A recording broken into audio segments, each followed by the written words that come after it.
If you're using a virtual machine, you need to make sure that it is secure, or in other words, it needs to be hardened. We've already discussed physical isolation, so let's just revisit that quickly. You can have physical isolation in order to give you physical hardening.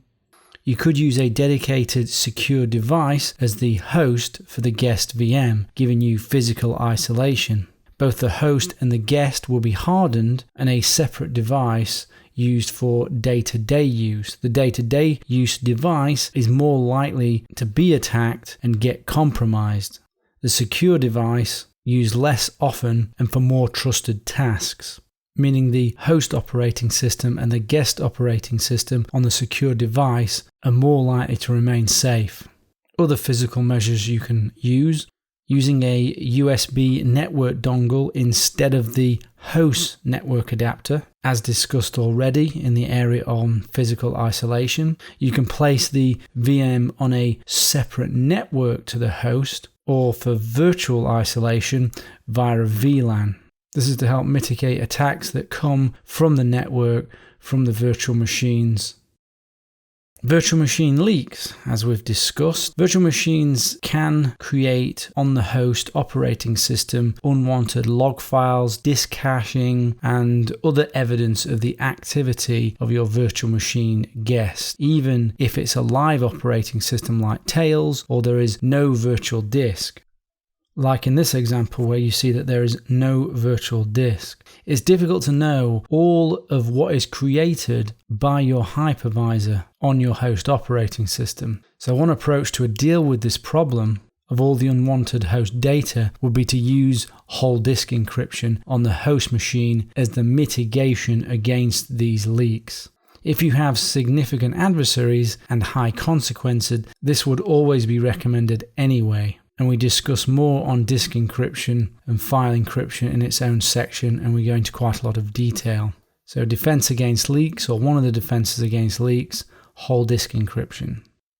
Not only can we do whole disk encryption to prevent the leaking, we could even create a whole hidden operating system from which we have the hypervisor installed and the guest VM running. This makes even finding or knowing that leaks exist difficult, and it also provides plausible deniability. But of course, this only protects you when the machine is switched off, as the encryption keys are stored in memory when the machine is on. Another possible mitigation against unwanted storage on the host, leaks from disk caching, is to disable or delete the caching. Host operating systems usually use virtual memory called swapping or paging, which copies part of the RAM to the hard disk. There are also modes like sleeping and hibernating. It's possible to disable this functionality to prevent it from being stored to disk, but you should do this at your own risk, as it's possible that it can cause problems with your host operating system. And we do cover more on clearing the page and swap in the section on evidence elimination. So if that's something that interests you, check out that section. Moving away from leaks now and onto protecting the data within the virtual machine, you can enable encryption using the hypervisor for each of the individual virtual machines. But obviously again, this only protects them when they are switched off. Using the hypervisor's encryption is probably a less tried and tested solution than encrypting the operating system itself using more well-known encryption technology such as LUKS, FileVault 2, BitLocker, and VeraCrypt, which have been subject to more public and community scrutiny than perhaps the hyperdriver encryption has. Enabling both encryption in the hyperdriver and within the operating system will slow down your virtual machine, but does give you defense in depth. You want to reduce the attack surface of your hypervisor, and here are some of the features that you might consider removing.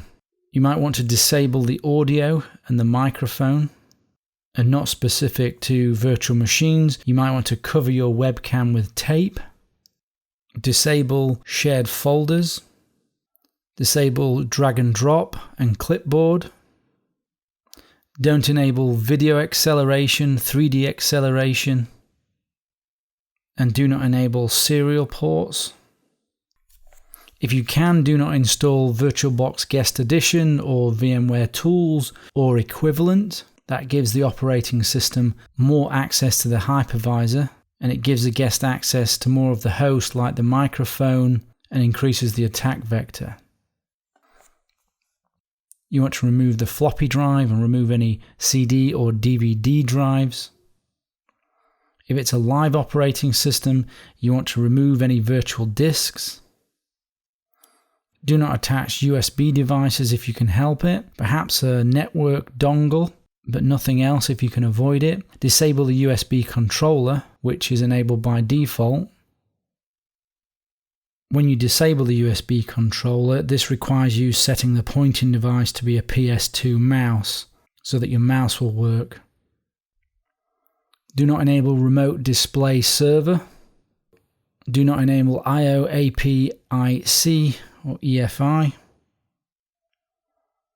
Enable PAE NX. NX is in fact a security feature. NX helps your processor guard the PC from attacks from malware. And remove anything that's not used. If you are concerned about someone getting a hold of your device and local forensics, then use non-persistent operating systems like live CDs, live USBs, and don't add virtual storage when setting up the virtual machine. You can create your own custom live operating system. So you go about installing whatever operating system it is that you want, configuring it in the way that you want, and then you can convert the virtual disk to an ISO and then boot from that ISO as a live CD. If you look at this link here, this talks through converting a virtual disk image to an ISO. You can use VMware snapshots to create non-persistence. You can use these snapshots for security, for evidence elimination, by establishing a securely updated virtual machine that has never performed any other activity than what you want it to have performed, and then snapshot that VM. So for example, here would be the clean VM with no evidence and no history. This is your current state where you perform your activities. Then after you have performed your activities, you restore back to the original clean VM. This will remove any malicious malware, it will remove history, tracking, or any evidence of activity.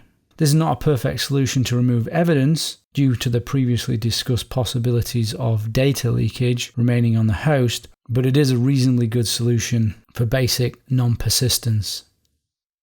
There are some security issues around the power saving features of your devices. If you pause or suspend your device when you have an encrypted virtual machine, the encryption keys are stored on the hard disk. This isn't safe unless you retain full physical control over the device. Again, in the same light, if you hibernate your laptop with whole disk encryption, the encryption keys are stored on the hard disk. This isn't a virtual machine issue, but this isn't safe either unless you maintain control over the device. If you put your laptop into sleep or standby, any whole disk encryption keys will be stored in memory. Again, this isn't safe unless you retain physical control over the device.